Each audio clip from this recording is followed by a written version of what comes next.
Protests have rocked Delhi since the beginning of December 2020. ये जो protest है वो हो रहा है गवर्नमेंट ऑफ इंडिया ने किए गए 3 रिफॉर्मेशंस के अगेंस्ट।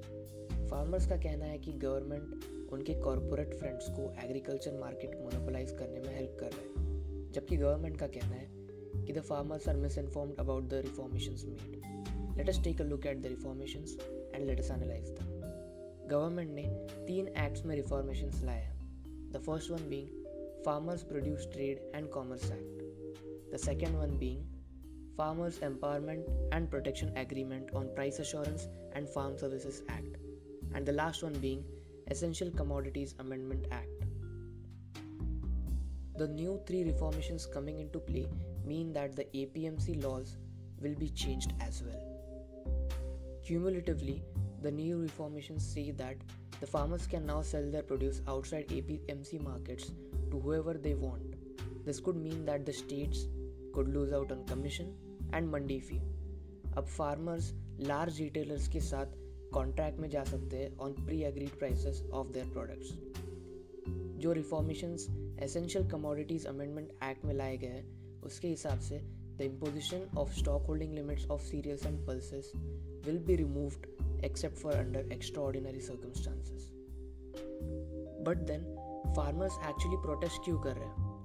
Farmers का कहना है कि the contract law could help corporate companies into agriculture produce market creating monopolies and give them power.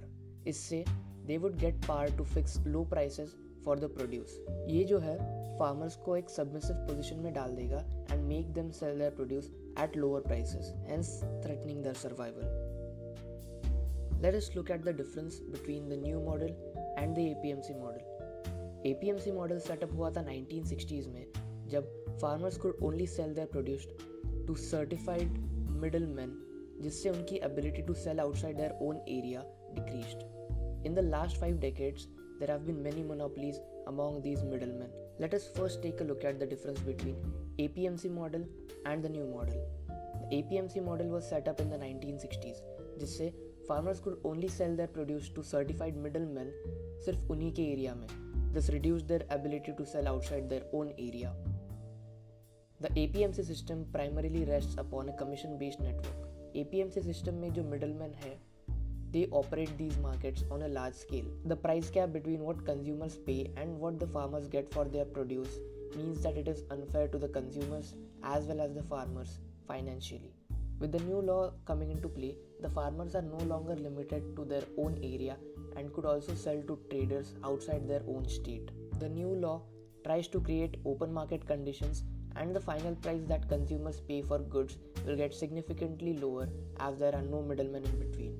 Okay, but then the farmers are talking about MSPs. Why is not the government making a specific law for MSPs? Economists का कहना है कि a law mandating MSP as the floor price for purchase of 23 major staples could be inflationary.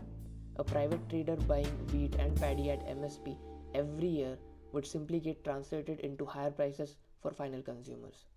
A legally mandated MSP as a floor price could also harm prospects of Indian farmers in the export market. There would be years when the MSP will be higher than the prevailing international markets. This would prevent an agri-commodity exporter to buy at a higher price and then export at a lower price. Every year, a committee discusses MSP for different staples, and enacting a strict law for MSP could mean that when the international market price increases or decreases, it would be unfair to the consumer or to the farmer. Okay, but then the question remains, why are some states supporting the farmers' protests?